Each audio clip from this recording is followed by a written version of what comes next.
We have a Justin Fields update from Matt Eberflus, and I do want to put update in air quotes because, my goodness, this guy cannot communicate. Welcome into Chicago Bears Now by Chat Sports. I am Harrison Graham. I'm going to try to explain what happened with Matt Eberflus at the podium today, but let's just say this. The guy is just not cut out for this job. It's just the evidence continues to pile up. So, he first called Justin Fields doubtful, said that Tyson Bagent will start. I do think that's going to be the case. It's going to be Bagent for another week, which is unfortunate because we all want to watch Justin Fields. Let's dive into this here because there's a lot of back and forth with reporters that Matt Eberflus went through. He kind of kicked it off with this, saying he's not medically cleared to go. Right now we're listing him as doubtful, and we'll see where it goes from there. That's the classic Flus line. We'll see where it goes from there. But all in all, it's like, okay, he's doubtful, not expected to play. Okay, that seems pretty straightforward. Well, he was asked, why is he doubtful and not listed as out? He said, just to see, we have to give it one more day. He's working hard, and it's getting better every day. Okay, fair enough. Maybe he wakes up feeling good in the morning. They work him out before the game. Maybe he's medically cleared. Okay, fine. That's whatever. But then this exchange happened, and this is where things kind of just get interesting. A reporter says, so he's not playing? Matt Eberflus, yeah, he's not playing. I mean, cut and dry, no hesitation, which usually there is from him. You're like, okay, so he's out. Like, sure, he's listed as doubtful, but he is out. But it's still very confusing. It's like, so why not rule him out? Is he doubtful? Is there still a chance? What's the confusion? What's the competitive edge, which he's talked about before, that you're trying to create? Number one, you're a 2-7 football team. Number two, you just said he's not playing. Number three, you said Tyson Bagent will start. So is he out or doubtful? I'm not the only one who had this thought. So did another reporter. Here's another question from a reporter. He's not playing, but he's doubtful. So is he out or doubtful? Eberflus, we're saying he's doubtful. 51% chance he's in or out. 51% chance he's in or out. So we've gone from he's not medically cleared, he's listed as doubtful, he's not going to play, his own words. We're calling him doubtful, 51% chance he's in or out. What on earth does any of that mean? Like, I can't do this anymore, man. Like, it's so painful to watch this guy at the podium every single week. I've seen worse individual press conferences than this one today, but I have never seen the volume of bad pressers and confusion from a single coach at any level than I have with Matt Eberflus, especially this season. There were some last season, but especially this season. It's like it's every time. Every time he speaks to the media, the presser ends and reporters are walking out and us watching, we're like, what the hell did he mean by that one thing he said? I mean, it's just like there's never just a standard day with this guy. I mean, it's truly unbelievable. And while you get your votes in here, should the Bears fire Matt Eberflus? Y for yes, HY for hell yes. I'm typing HY for hell yes. Like, I just look at this more and I'm just like, this isn't that hard. Like, Matt Eberflus, what is Justin Fields' status? He's doubtful. He's not expected to play. We're planning on starting Tyson Bagent. We might work him out before the game tomorrow. If by some miracle he's medically cleared, there's a tiny chance he could play. That's all you have to say. Instead, it's he's doubtful. He's not playing. There's a 51% chance he's playing. Like, what is all of this semantics garbage that you're trying to fool us? Like, I don't even think he's trying to mislead anyone anymore. I just think he's that confused. Like, I don't know how else to explain it at this point because it keeps happening over and over and over again. And I tweeted out the clip. Go watch it. It's incredible. 90 seconds. And someone replied to me and was like, well, maybe he's trying to trick Carolina, keep them on their toes. Really? You think Matt Eberflus is trying to trick Carolina, a 1-win football team, when you're a 2-win football team, to try and create some competitive advantage? You're 5-21 as a coach. Like, I don't think he's fooling anybody at this point in time. It's bad, man. It doesn't look good. And quite frankly, if you lose tomorrow night, maybe it'll be the end of this. I doubt it, but that would be very nice. Speaking of tomorrow night, it is going to be Tyson Bagent's fourth start. Well, we think 51% on Fields against Carolina. I do think it'll be Bagent. I just think Flus flustered himself because that's what he does.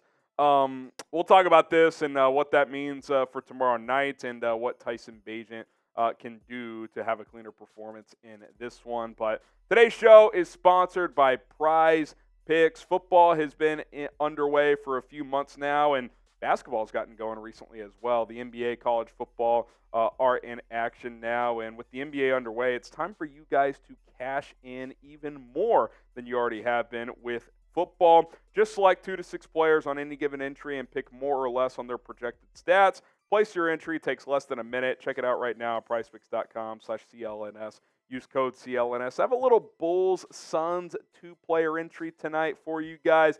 Give me the more on Zach LaVine points. I think he's going to light it up tonight. And then Kevin Durant more than on the points, rebounds, assists. Devin Booker's been out, so I think he's going to carry the load for Phoenix. I like a couple of mores there. 10 to win 30. Like the play on that one. PrizePicks.com/CLNS. Use our code CLNS. PrizePicks even offers a reboot policy, so if your entry stay in play, even if one of your players gets injured for football and basketball games, if you have a player who exits in the first half and does not return in the second, that player is rebooted. PrizePicks, the only daily fantasy sports platform with an injury insurance policy. Check them out today. PrizePicks.com/CLNS, code CLNS to get a deposit match up to $100. You look at what Tyson Bagent's done so far, and I think when you factor in where this kid came from and what the expectations were, I think he's done some decent things. Obviously, you can't have double the interceptions that you have touchdowns. There's no doubt. But I think he's got some capable accuracy. He can throw with some anticipation overall. The mobility was on display against the Saints as he had 70 rushing yards in that game.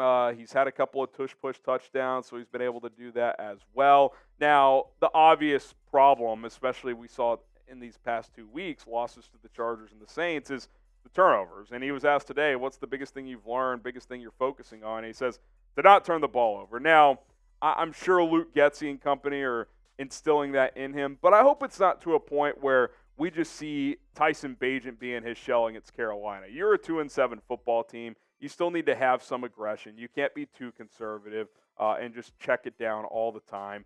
I think, honestly, part of the coaching they've put in place for Justin Fields is to be too conservative, which is why I think at times he hesitates to throw the football, which we did not see a lot his rookie season. So I think you got to find a balance there between aggression and obviously just being reckless with the football. But we'll see how it looks tomorrow night. Obviously, Carolina is a very winnable game. There's a lot of draft pick order stuff at stake. So we'll see how it all plays out on Thursday night football. Now, grade Tyson Bagent's level of play so far, A, B, C, D, or F. I'd give it like a C. I mean, there's been some good. I mean, for a Division II rookie, I think he's held his own. You beat Carolina, you go 2-2 as a starter. When your starter goes out, all you want is your backup to give you a chance. And I think if you win this game, he's done that. He's won 2 games, lost 2 games. One of the games he lost, he was in against New Orleans. So can't lose to Carolina. If you lose that game, obviously, I would say he did not meet standards of what you're hoping for in a backup quarterback. So we'll see how it goes tomorrow night. Speaking of which, subscribe and join us. We'll be live for a Bears-Panthers watch party at 6 o'clock Central Time, kickoff at 7:15. Myself and Rolly going to be hanging out with you guys all night long. So be sure to subscribe and join us. We'll also have a video go out earlier in the day to get you ready for that one as well. So hit that sub button, turn on the notifications, and we will see you guys tomorrow night. Okay, let's talk about some injury notes. Khalil Herbert listed as questionable. He was a full participant in the walkthrough practices this week, but obviously the Bears must make an IR decision there as he is on injured reserve. Herbert, before suffering the injury, was averaging 5.3 yards per carry on the season. Had not found pay dirt, but through 2 seasons here, he's been or in this system, 3rd season overall, he's been really effective as a runner. The running back pecking order will be interesting if he is activated because Deontay Foreman has been really good recently. If Herbert's back, I would expect some kind of hybrid split carries role between him and Foreman, splashing a bit of Roschon Johnson, who did not get a ton of work last week. So maybe this isn't great news for the rookie who's trying to develop, but obviously if Herbert's healthy, you want him out there. He's been a pretty good player for you the last couple of seasons, and I do think he will be activated, although as of filming this, that has not happened, but this has happened. 2 players have been cut, Duron, Harmon, and Greg Stroman Jr., so that frees up 2 roster spots. And remember, 3 players have been practicing that are eligible to return from IR. Running back Khalil Herbert, wide receiver Equanimeous St. cornerback Josh Blackwell. I think Herbert and Blackwell are going to be activated because 2 of the players you cut were DBs. So I think Blackwell will get back in there, have his role on special teams, and then be a backup nickel to Kyler Gordon. EQ, they could wait. 21-day practice window started Monday, so you still have a couple of weeks to decide there on his status. There's been some chatter. Could they cut Velus Jones? We'll see. Haven't seen anything on that as of yet, but if you're going to bring back all 3 of these guys, you obviously would have to cut one more player. Now, these 4 players have been ruled out against the Carolina Panthers. Fullback Kari Blasengame's in concussion protocol. He's out. Nate Davis still out with that ankle. Tremaine Edmonds out with that knee injury. And then Terrell Smith was a limited participant today for the first time since getting mono. So maybe with 10 extra days off, he's able to get back next week against the Lions, but he is not going to play. We already mentioned Justin Fields. Doubtful, although we don't really know what the hell that means at this point because Matt Eberflus confused all of us, including himself. Let's dive into this matchup a little bit more between the Chicago Bears and the Carolina Panthers.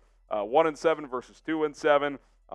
If you win, getting the number 1 pick via Carolina becomes more likely. If you lose, maybe you lose, odds to get the number 1 pick, but both your picks staying in the top 5 are better. So I'm not sure what the better scenario is. I think trying to win probably makes the most sense, but you tank fans can ultimately decide what's better. Of course, there are different scenarios there. 3 things I'm keeping an eye on in my game plan in this one. Got to get pressure on Bryce Young, rookie quarterback. You always want to fluster those guys and give them different looks. He's been struggling this year. And look, the problem is you haven't been able to get pressure. 10 sacks this year for Chicago, dead last in the National Football League for a second straight year. That is a failure in the front office and the coaching staff, whoever you want to blame. You cannot be dead last in the NFL 2 seasons in a row and getting sacks, but that's where we're at. And it's not just sacks either. You don't get pressure, and that's what's so frustrating. Bryce Young has just been okay. I mean, he's clearly been the second of the 2 rookie quarterbacks that went 1-2 to C.J. Stroud. Stroud's been unbelievable up to this point this season. But they don't have a very good offensive line, Carolina. He's under pressure a lot. He's been sacked 15 times in the last 3 weeks alone. I know the Bears only have 10 sacks all season, but surely they can get home at least once or twice. Bryce Young has been sacked at least once in every single game he's played in this year. So I'm hopeful that the Bears can get home, at least pressure him, rattle him a little bit, hit him. Montez Sweat, looking at you. Be nice to get your first sack as a Bear this week. Offensively, find DJ Moore.